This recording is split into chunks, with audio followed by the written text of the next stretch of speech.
Mbak. Waalaikumsalam. Kabar baik.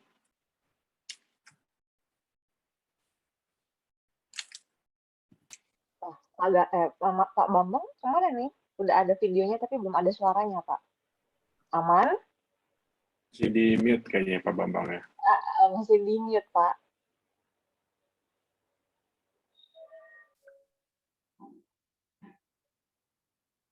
Mungkin Mbak Tresya bisa dibantu untuk unmute Pak Bambang.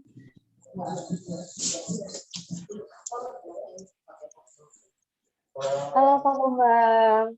Ya, selamat pagi. Pagi, Apa kabar Pak. Bapak? Baik, kabar baik. Bagaimana Ibu? Sehat?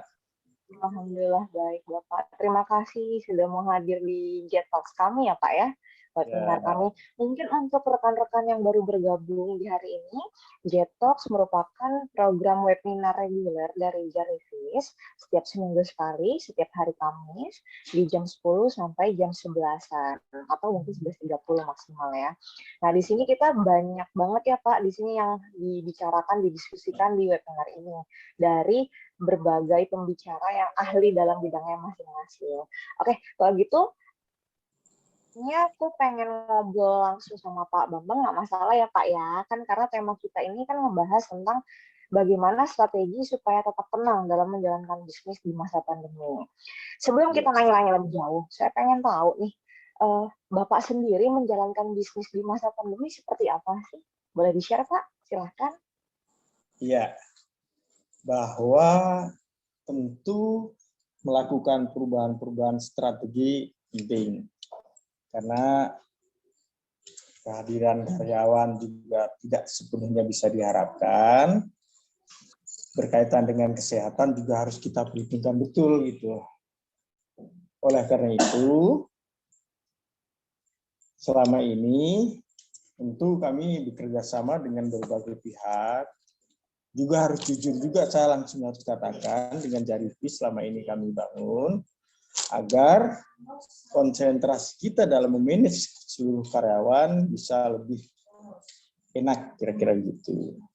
Jadi target-target yang sudah kita tetapkan tidak kemudian menjadi turun, tapi bagaimana paling tidak bisa bertahan, tentu saja dengan sekian banyak keterbatasan kaitannya dengan pandemi. Saya pikir itu yang bisa saya lakukan pada saat ini.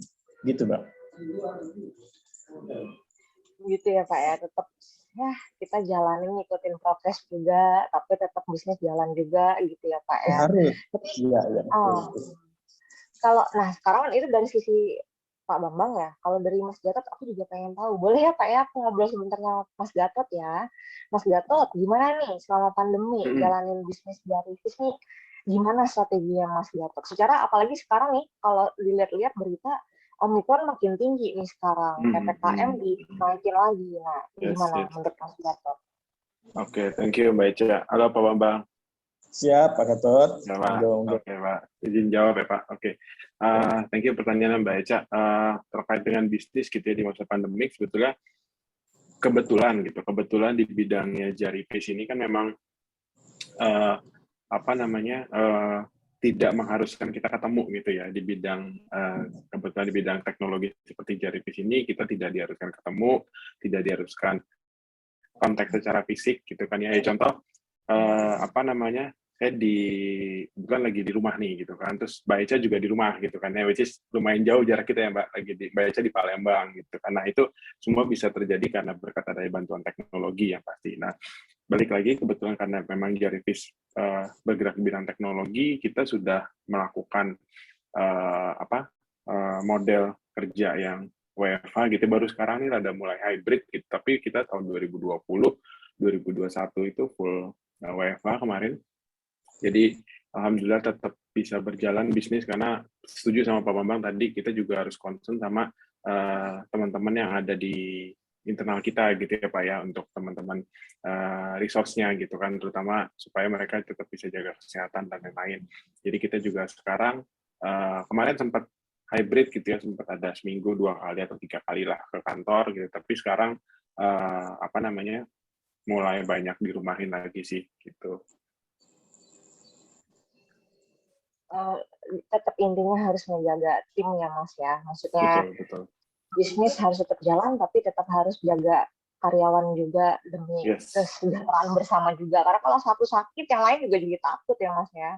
Betul. Bener kan? Apalagi kalau kayak Jarivis kan memang kita nggak punya aset ya. Aset kita ya orang ini gitu kan, ya teman-teman ini kan. Kalau sampai kenapa-kenapa ya pasti pincang gitu. Makanya kita sangat amat menjaga itu. Jadi Pak, transparansinya yang mana ya? Maaf, Mbak Tresya boleh dibantu, ini ada peserta yang bisa di-mute dulu. Terima kasih. Oke, aku balik Mas Gatot, makasih banyak. Aku balik ke Pak Bambang lagi ya. Pak Bambang mau nanya nih, kalau sekarang mungkin kita udah tahu polanya ya. Maksudnya pola tuh gini, kalau PPKM oke, kayak tadi Mas Gatot bilang sempat hybrid, sempat seminggu 2 kali itu masuk kantor dan segala macam. Dan menurut saya kayaknya semua perusahaan juga sudah menerapkan sistem hybrid yang seperti itu. Tapi di awal-awal pandemi kemarin, terus bahkan kita tuh nggak tahu ya Pak, ke depannya tuh pandemi akan seperti apa. Karena sampai sekarang pun juga kayaknya nggak kelar-kelar gitu. Baru enak-enak, tenang-tenang, udah happy-happy bisa jalan-jalan, tiba-tiba diinfoin lagi sama pemerintah, naik lagi. Intinya kita nggak tahu ini ujungnya tuh sampai kapan. Nah, saya pengen tahu, di saat pandemi susah-susahnya, di saat kita pusing-pusingnya, turun-turunnya, down-downnya, boleh nggak sih Pak, seorang pengusaha tuh tetap harus punya tekad untuk saya harus bertahan. Menurut Bapak gimana? Tentu ya. Artinya bahwa kita harus kompromi dengan keadaan itu penting. Tapi target-target yang sudah kita canangkan, kita harus tetap lakukan semaksimal mungkin agar tidak sampai, ini menurut saya tidak sampai mengurangi jumlah karyawan, mengurangi penghasilan karyawan yang selama ini sudah ditetapkan, karena ini akan sangat berpengaruh.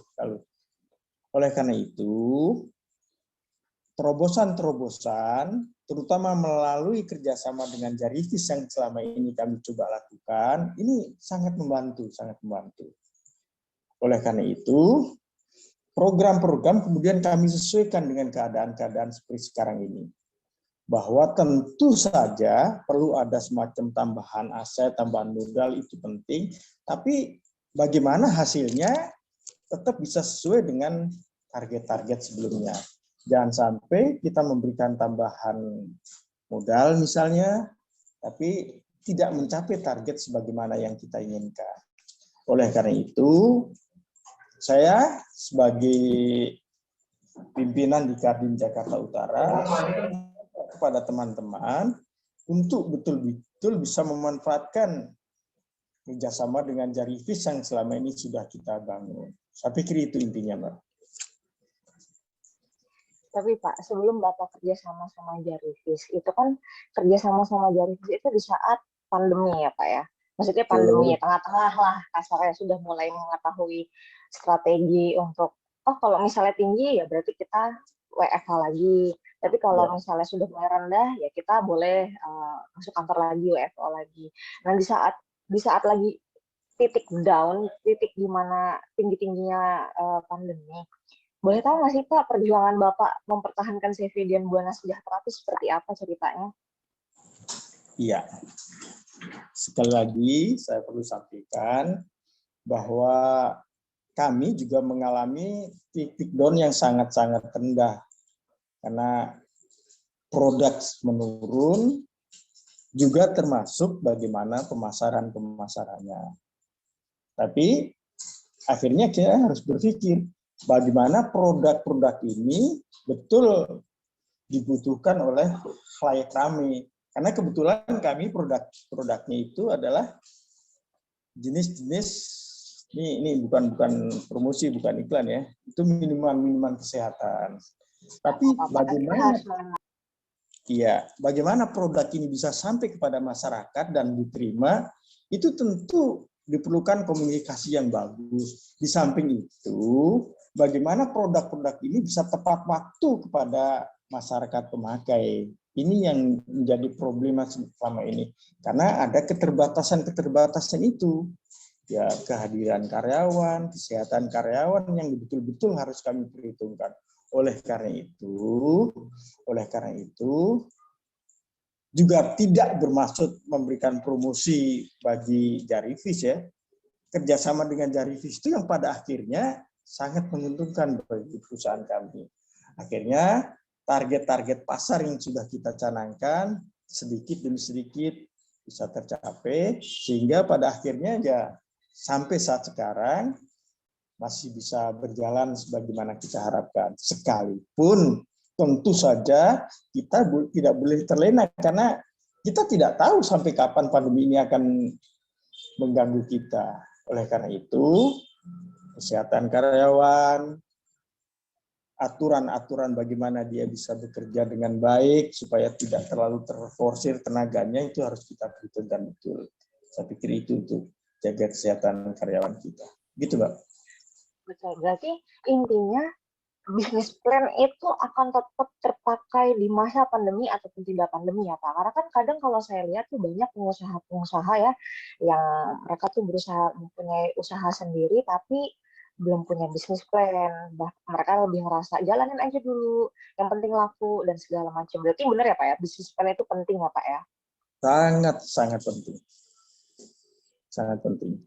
Karena segala sesuatu yang coba kami lakukan itu harus berdasarkan perencanaan awal. Tidak bisa sesuatu yang sifatnya tiba-tiba. Semua masuk dalam perencanaan. Kemudian dalam pelaksanaannya tentu sekali lagi disesuaikan dengan kondisi secara objektif. Akan sangat sulit kalau kemudian kita mempertahankan yang selama ini kita lakukan. Gitu. Karena apa? Sekali lagi kehadiran karyawan, kesehatan karyawan itu menjadi perhitungan yang paling ini. Sebab bukan berarti kita secara keseluruhan ketergantungan karyawan, tapi kerjasama kami dengan karyawan itu saya jaga betul. Kami jaga betul agar plan-plan perencanaan yang sudah kita rencanakan bisa berjalan sekalipun strategi pelaksananya berbeda dengan sebelum-sebelumnya. Tapi karena kebetulan produk-produk kami itu dalam tanda petik sesuai dengan kebutuhan untuk menambah kesehatan, itulah sampai sekarang ini kita bisa survive sekalipun dalam banyak keterbatasan. Saya pikir itu, Mbak. Betul ya Pak, intinya benar kayak Bapak tadi barusan bilang, walaupun strateginya nanti berubah, apalagi mungkin Bapak udah punya bisnis plan sebelum masa pandemi, tapi tiba-tiba ada pandemi, berubah semua, yang tadinya bisa offline semuanya, sekarang berusaha untuk belajar ke digital, ke online semuanya gitu ya Pak ya. Sekarang berarti kan gini ya Pak ya, selain punya bisnis plan, berarti sebenarnya pengusaha itu juga harus punya dana darurat kan ya Pak ya. Tapi kalau saya lihat ya sekali lagi bisnis plan kadang mereka kayak ngerasa ya udah selama ada barangnya kita jual, tapi mereka tidak punya dana darurat. Saya tuh pengen tahu deh dari Pak Bambang, dana darurat itu seperti apa? Maksudnya supaya teman-teman yang hadir hari ini di saat mereka sudah punya usaha, mereka tuh notice dan aware tentang oh memang harus punya dana darurat. Mungkin boleh Bapak jelasin dulu cerita sebentar. Terima kasih. Ya. Masing-masing dari kita, dari kami tentu berbeda-beda. Saya tidak sepenuhnya memerlukan dana darurat dalam jumlah yang besar, tidak. Tapi skala pelaksanaan program yang kita sesuaikan. Karena juga tidak mudah untuk saat sekarang mendapatkan dana darurat, sementara kondisi pasar juga belum ada perubahan yang signifikan gitu. Karena menurut saya tambahan modal apalagi dana darurat segala macam itu harus disesuaikan dengan target kita. Kalau target kita masih sama saja, kemudian tidak bisa memberikan hasil tambahan yang memadai, ya buat apa memberikan dana darurat atau tambahan segala macam. Nah, kita harus pandai-pandai betul mengelola bagaimana dana yang tersedia itu mampu mencukupi kebutuhan-kebutuhan yang semestinya. Oleh karena itu, saya coba membuat ini sesuatu yang balance, yang seimbang gitu. Kehadiran karyawan tidak sepenuhnya setiap saat harus datang ke kantor. Itu tentu saja transport akan berkurang gitu. Nah, transport berkurang itu kita alokasikan untuk sesuatu yang mungkin lebih untuk bisa mempertahankan paling tidak untuk pemasaran kita.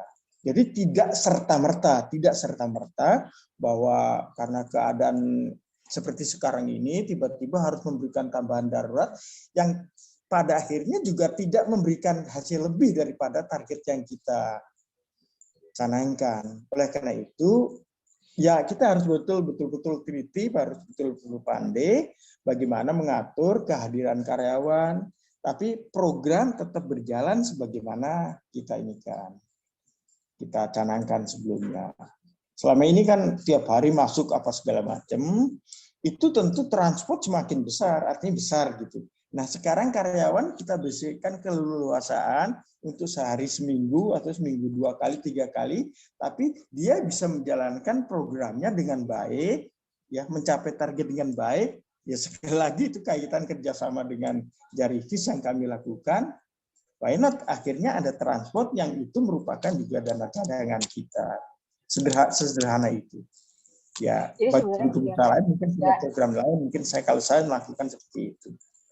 betul, maksudnya gini ya, mungkin dana darurat itu memang perlu, tapi memang semua tergantung dari sistem yang dijalankan dari perusahaannya sendiri ya Pak ya. Maksudnya gini, kayak tadi Bapak bilang kan ya kan, sekarang transport nggak perlu, maksudnya kerja masuk kantor tidak perlu setiap hari, jadi transport pun tidak sebanyak dulu, kasarnya seperti itu ya Pak ya. Tapi kan setidaknya mungkin dana darurat itu dibutuhkan untuk tetap bisa menggaji atau memberikan upah ke karyawan di saat memang produk-produk banyak yang nggak achieve, misalnya gitu ya, nggak laku banyak, yang kayak gitu, tapi tetap bisa memberikan upah. Tapi ya sekali lagi, harus punya strategi bisnis plan dan strategi menjalankan bisnis yang disesuaikan dengan keadaan sekarang gitu ya Pak ya, supaya tetap perusahaan tetap berjalan, produk tetap laku, karyawan tetap aman gitu ya Pak ya. Betul sekali. Nah, berarti kalau sekarang kebanyakan karyawan Bapak kerjanya hybrid dan semuanya udah sistem online ya Pak ya? Selama ini begitu. Jadi yang offline itu hanya beberapa gitu. Kita bisa atur supaya bisa online pelaksanaan kerjanya segala macam.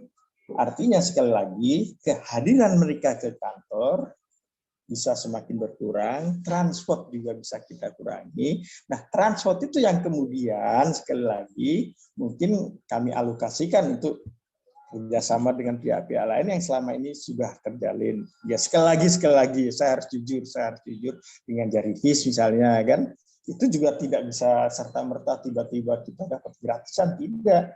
Tapi itu tidak kemudian memberikan beban bagi perusahaan kami karena ada sektor lain yang bisa kita kurangi pembiayaannya. Saya pikir itu.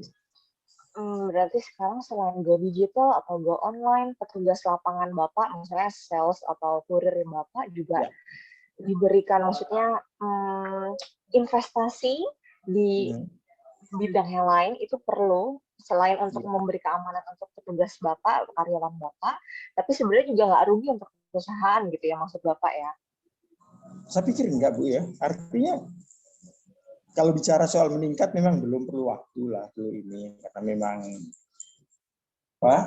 konsumen itu agak sulit untuk ditingkatkan saat sekarang, tapi bisa mempertahankan konsumen yang sudah ada itu sudah hasil yang lumayan bagus lah sekarang. Tapi dengan catatan tidak kemudian memberikan tambahan pembiayaan yang besar, saya pikir begitu. Saya pikir gitu Bu. Dari tadi kan Bapak udah banyak cerita, udah banyak sharing tentang Jarivis, tapi mungkin peserta banyak yang belum tahu soal Jarivis kali ya Pak. Mungkin bisa kita ke Mas Gatot sebentar. Mas Gatot, tadi Pak Bambang mungkin Jarivis membantu. Memang membantu seperti apa sih di masa pandemi ini? Pengen tahu nih, selain saya pengen tahu, mungkin peserta juga pengen tahu, memang Jarivis itu membantu apa sih untuk para karyawan di lapangan? Silahkan. Oke, thank you Mbak Ica. Tadi seperti yang tadi mungkin Pak Bambang udah banyak cerita gitu ya, real case di lapangan gitu ya. Yang awalnya dulu mungkin karyawan kita gitu kan ya, yang harus datang dulu ke kantor gitu kan buat absen, terus buat ngambil surat jalan, surat tugas gitu ya. Itu sekarang udah nggak ada, udah nggak perlu karena semua absensi, penugasan gitu ya. Sekarang semuanya udah digital ya, itu adanya di aplikasi si Jarivis ini Mbak Ica. Jadi seperti yang Bapak Bambang juga sampaikan, Jarivis ini bisa dipakai untuk tim sales, gitu ya, bisa dipakai untuk tim kurirnya, bisa dipakai untuk tim teknisi, gitu ya, macam-macam. Nah, jadi kenapa itu kita bisa bantu ke beberapa sektor tadi, karena kita punya engine. Saya bikin engine di dalamnya itu namanya kita nyebutnya builder. Jadi teman-teman atau customer kita, atau even Pak Bambang pun sendiri bisa bikin formnya sendiri langsung di mobile. Jadi ada yang buat tim sales, ada yang buat tim teknisi, ada yang buat tim kurir, ya itu beda-beda kan formnya ya. Kalau tim sales kan pastikan barangnya apa, jualannya berapa gitu kan ya. Kalau tim kurir mungkin ada kayak semacam berita acara delivery ordernya gitu kan ya. Kalau tim teknisi misalkan servisnya apa segala macam. Nah itu possible terjadi karena saya bikin engine-nya sendiri. Saya sama teman-teman bikin engine-nya sendiri untuk create form sesuai dengan kebutuhan masing-masing dari customer kita. Gitu Mbak Ica, kurang lebih. Jadi memang Jarivis ini diciptakan di masa pandemi ini lumayan berguna ya Mas ya, maksudnya berguna untuk para pengusaha yang punya pegawai petugas lapangan, tetap ingin menjalankan bisnis, tapi ingin tetap berusaha menjaga kesehatan karyawan. Jadi berguna karena seperti tadi Mas Gatot bilang mention tadi, nggak perlu jauh-jauh datang ke kantor, langsung ke lapangan, langsung ke field, tapi tetap report dan buildernya, formnya, kalau builder mungkin takutnya para peserta nggak paham ya builder apa, tapi formnya itu fitur-fiturnya bisa di custom oleh timnya masing-masing. Kalau sales mungkin isinya tentang visit kemana, ketemu siapa, jam berapa, sedangkan kalau yang kurir mungkin nganter barang kemana, kilometernya berapa, yang kayak gitu ya Mas ya. Nah, sekarang aku pengen tahu kalau pengalaman dari Pak Bambang sendiri. Berarti selama ini petugas lapangan sangat penting ya untuk perusahaan Bapak? Sangat penting. Dan mereka sekarang melakukan tugas-tugasnya. Setiap saat saya di kantor atau di rumah itu langsung bisa melihat perkembangannya. Itu karena sekali lagi, ya produk Jarivis itu memang sangat berguna bagi kami. Oleh karena itu, ya sekali lagi lah saya berharap dalam keadaan seperti ini, ya pertemuan tatap muka jarang terjadi, tapi pelaksanaan tugas dari karyawan-karyawan kita itu bisa kita monitor setiap saat. Itu karena kendali dari apa yang telah diberikan oleh Jarivis bisa kita lakukan dengan baik. Harapan saya, sekali lagi harapan saya, mudah-mudahan nanti ada kunjungan khusus lah yang sifatnya khusus kepada teman-teman anggota Kadin yang selama ini juga kurang mendapatkan informasi, tapi bisa dikunjungi ke tempat masing-masing. Sebab secara jujur saya tidak ahli untuk menjelaskan hal-hal yang sifatnya teknis, tapi saya merasakan betul apa yang selama ini kami terima dari Jarivis itu sangat sekali lagi sangat berguna buat karyawan-karyawan kami. Oleh karena itu, Mbak, tolong nanti kita programkan, nanti kita bisa jadwalkan teman-teman pengusaha kita, baik itu dari koperasi, dari pengusaha-pengusaha lain, atau dari manapun, itu nanti ada kunjungan-kunjungan khusus. Mudah-mudahan dari kunjungan khusus itu, mereka mendapatkan sesuatu pencerahan gitu. Jadi dalam pelaksanaan pekerjaannya, tidak lagi menjadi hambatan seperti banyak dialami oleh teman-teman kami saat ini. Begitu, Mbak. Baik. Mungkin dari tadi Bapak mention Kadin Jakarta Utara, tapi mungkin banyak peserta yang belum tahu. Kenapa sih kok Pak Bambang mention Kadin Jakarta Utara tersebut? Ya, karena Pak Bambang adalah wakil ketua bidang organisasi dan keanggotaan Kadin ya Pak ya?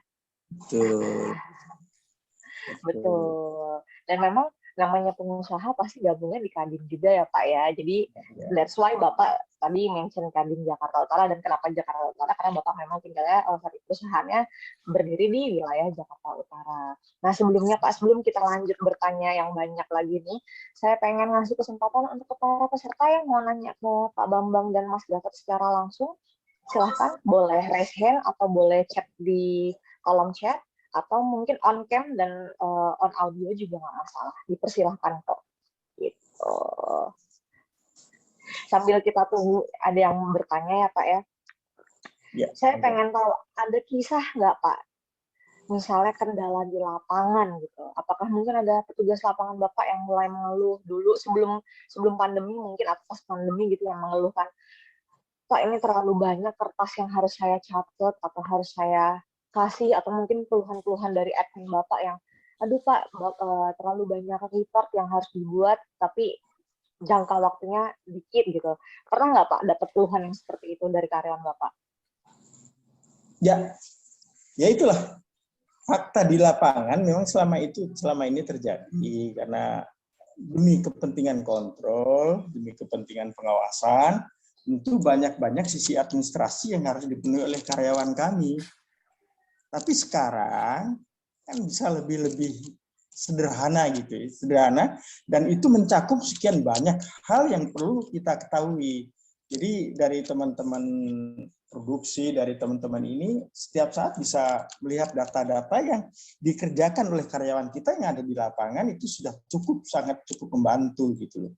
Ya, sangat berbeda dengan apa yang selama ini terjadi. Kami juga harus mendapatkan sekian banyak laporan berlembar-lembar. Nah, sekarang itu dengan apa yang kami terima dari Jaripis, teknik dari Jaripis itu jauh lebih mudah memberikan kontrol, termasuk untuk membuat keputusan-keputusan karena informasinya jelas dan cepat. Saya pikir itu, Mbak.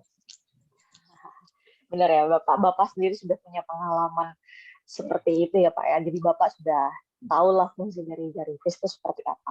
Masalah kunjungan, kita pasti nanti akan melakukan kunjungan. Nanti Bapak juga ikut ya mendampingi ya Pak ya. Bapak, ini ada pertanyaan nih dari rekan kita, dari Mbak Anisatul Mukayaroh dari Sulawesi Selatan. Pertanyaannya seperti ini, Pak.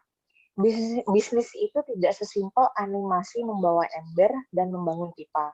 Karena animasi itu terkesan seperti single project yang fokus pada satu problem.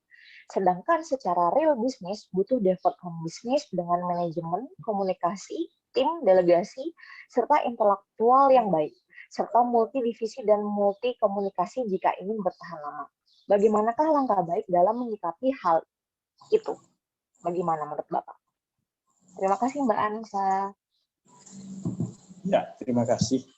Saya tetap berpendapat bahwa segala sesuatunya itu diawali dari sebuah perencanaan yang bagus. Perencanaan yang bagus. Karena dengan perencanaan yang baik, itu setengah pekerjaan sudah bisa kita selesaikan. Selanjutnya tentu pembidangan kalau itu sebuah usaha besar harus semakin jelas.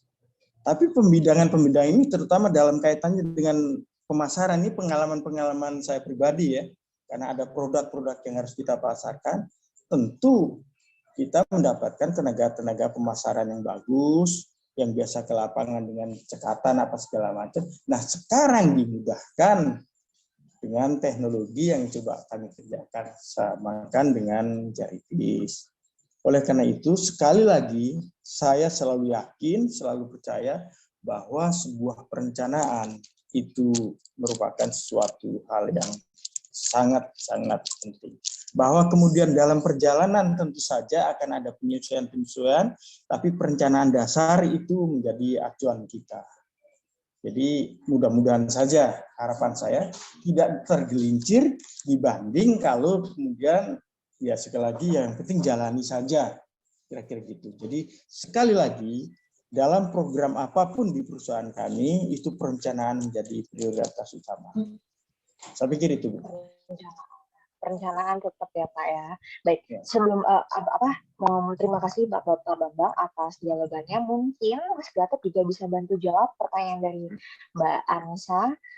Intinya bagaimana sih langkah baik dalam menyikapi yang multi divisi dan multi komunikasi kalau ingin bertahan lama? Menurut Mas Gatot gimana? Oke, thank you Mbak Anissa, pertanyaannya keren. Terkait dengan multi divisi gitu ya, atau departemen yang banyak gitu ya.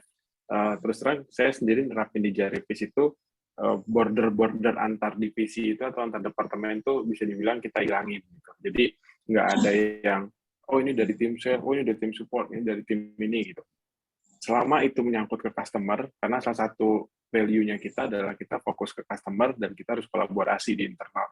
Jadi siapapun itu, contoh ya misal simpelnya ada customer yang mengalami kendala misalkan gitu ya, itu siapapun nggak harus tim support, even saya pun saya akan bantu jawab gitu, ataupun tim sales ataupun tim yang lain gitu ya. Nah itu dari situ saya coba terapin ke teman-teman supaya nggak ada nih yang namanya tim support, nggak ada yang namanya tim sales kayak ini.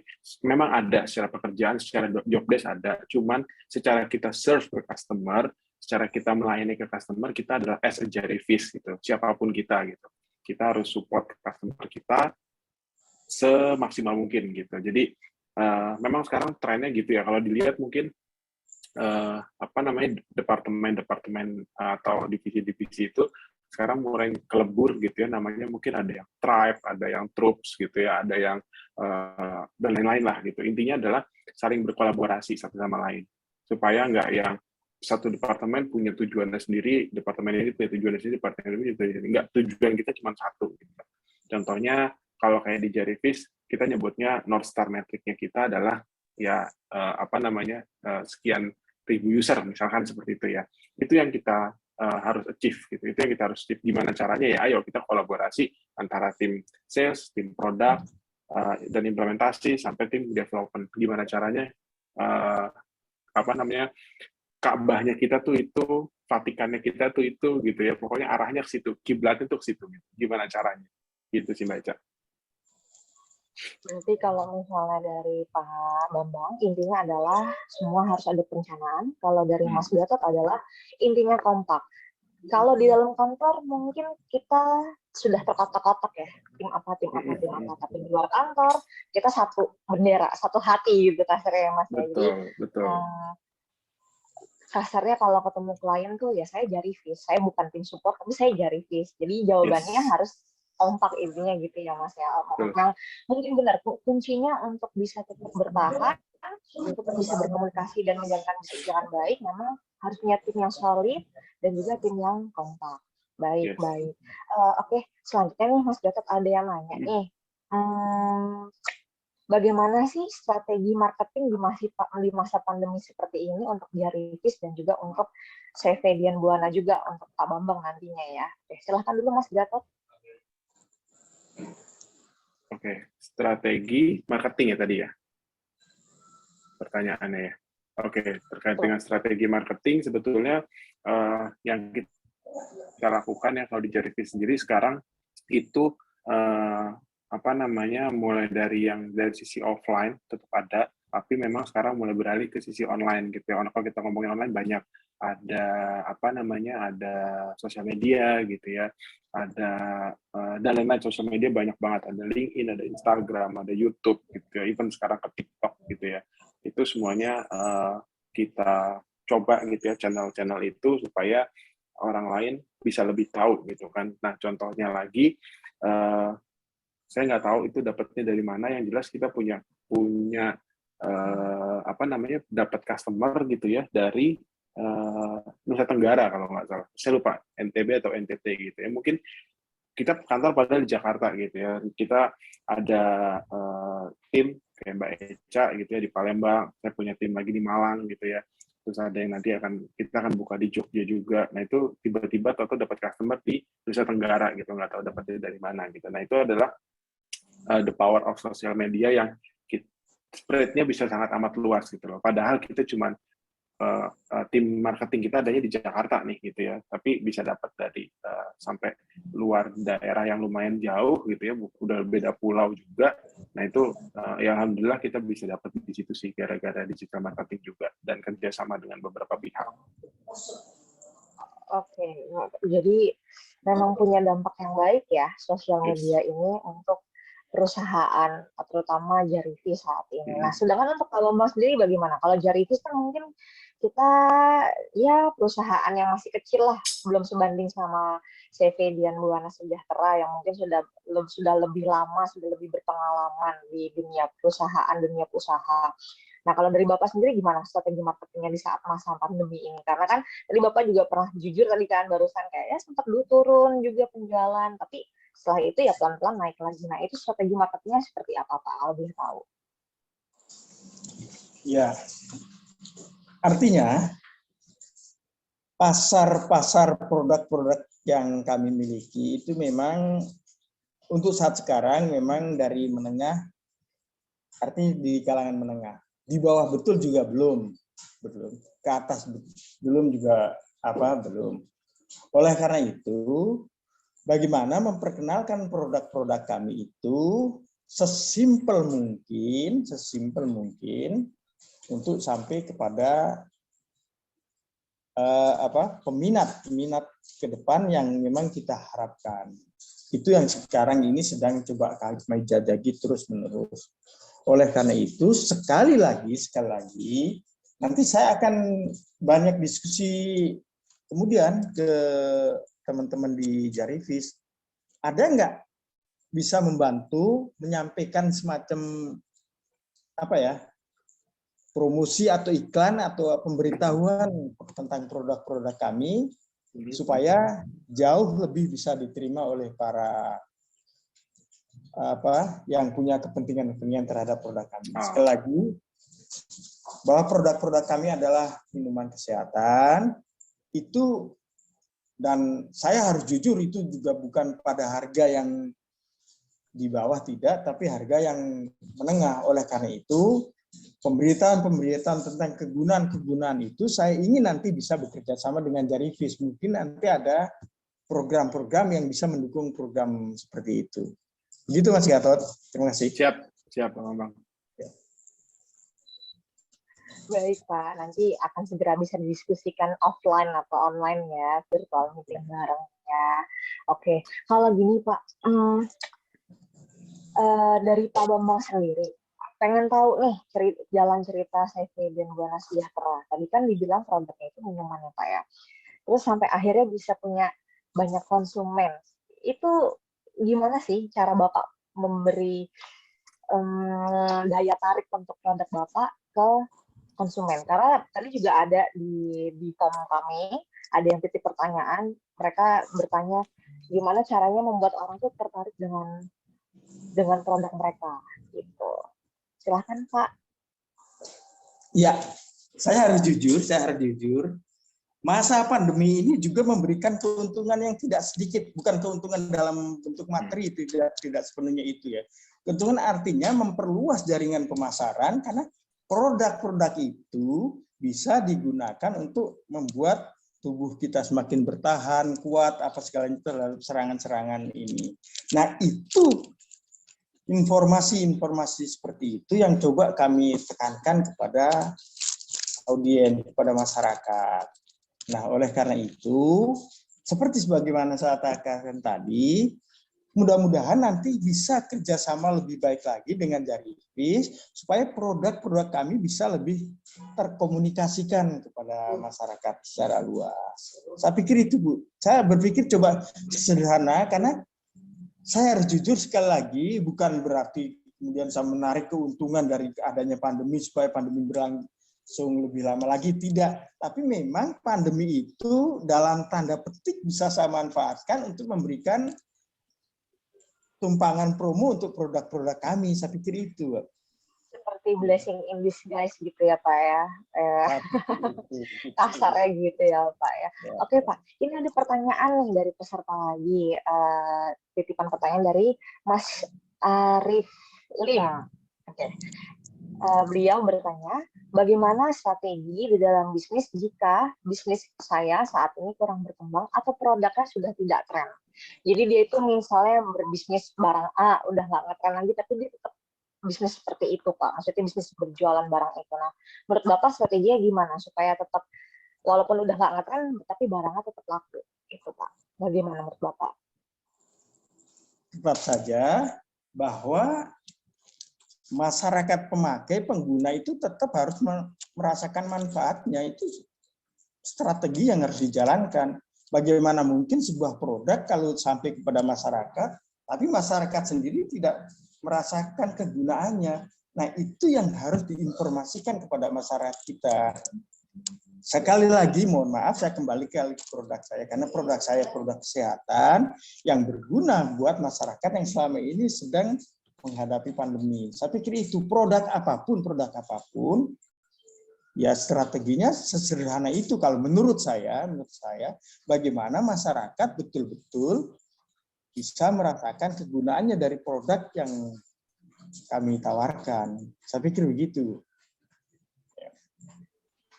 Baik, sekarang saya kembali ke Mas Gatot ya. Mas Gatot pertanyaan yang sama dari Mas Arief untuk Mas Gatot juga. Gimana sih caranya supaya barangnya tetap laku walaupun udah nggak ngetren? Menurut Mas Gatot gimana? Oke, menarik pertanyaan yang baca dari Pak Arief ya tadi. Thank you pertanyaan Pak. Menurut saya kuncinya adalah di inovasi ya. Ketika satu produk sudah berhenti gitu ya, atau stuck gitu ya, itu customer akan nggak ada perubahan gitu ya, nggak ada yang bisa lagi dieksplor misalkan seperti itu ya, atau nggak bisa dipakai di tempat lain misalkan seperti itu gampangnya, itu akan customer mungkin akan beralih gitu kan. Padahal di luar sana itu kecepatan proses kecepatan proses development suatu produk misalkan ya, kalau kita ngomongin di IT gitu ya, itu sangat amat cepat gitu. Jadi memang kuncinya adalah di inovasi, makanya komitmen dari saya dan tim Jarivis adalah kita mungkin kalau Bapak Ibu yang sudah pakai gitu ya, ngelihat itu pasti dalam 1 bulan itu pasti ada update, ada penambahan fitur, ada pengembangan fitur gitu kan ya, dan lain-lain gitu.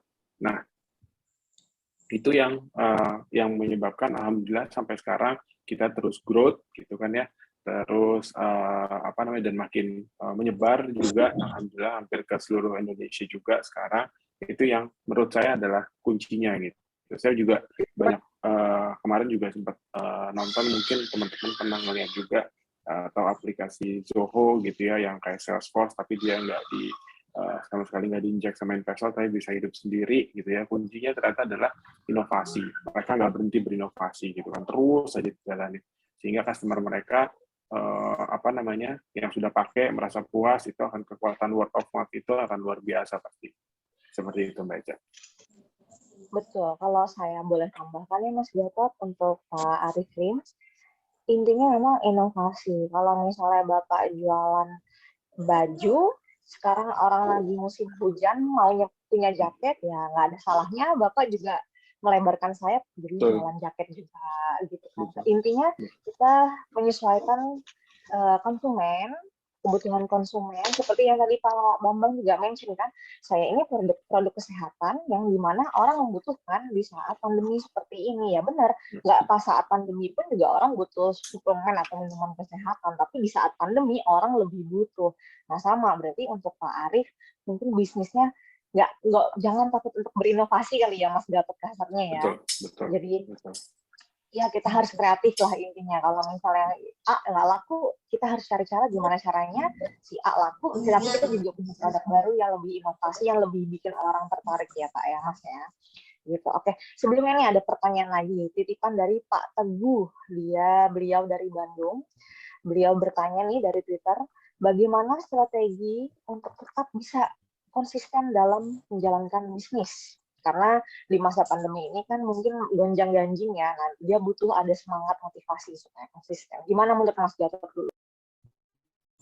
Oke, motivasinya sebetulnya kalau saya pribadi gitu ya, contoh menjalankan Jarivis ini, kita harus yakin dulu gitu ya sama produk kita. Once kita yakin, once kita pede gitu ya dengan produk kita bisa solving sesuatu gitu ya, atau bisa memenuhi needs atau demand dari consumer, itu harusnya akan sangat jadi motivasi ya buat saya pribadi gitu ya.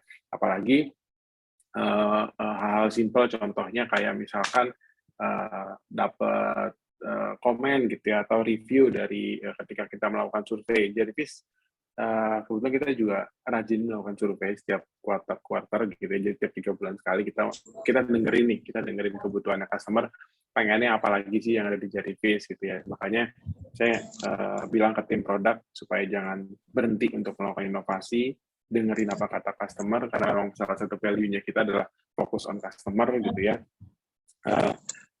Itu yang saya senang adalah kadang-kadang dibacain komennya atau reviewnya, feedbacknya dari teman-teman user kita tuh ratusan gitu ya, kita bacain, itu senang kalau mereka, karena mereka banyak bilang, oh ternyata udah udah sangat kayak contoh misalkan absensi udah nggak perlu datang ke kantor nih gitu kan, udah enak bisa dari rumah gitu kan, terus lagi mereka banyak dapat udah nggak perlu bawa kertas lagi karena sekarang udah ini. Nah itu buat saya pribadi itu jadi motivasi saya untuk terus mengembangkan si Jarvis ini. Gitu sih Baca. Nah, I see. Terima kasih Mas Gatot untuk jawabannya. Aku boleh ke Pak Bambang ya. Nah, kalau dari Pak Bambang sendiri gimana nih Pak strategi untuk tetap konsisten jalanin bisnis di masa pandemi seperti ini? Ya, sekali lagi kualitas produk kita harus betul-betul kita pertahankan sampai kepada masyarakat, kegunaannya juga harus betul-betul bisa dirasakan. Itu yang kita coba pertahankan sampai saat sekarang ini. Oleh karena itu,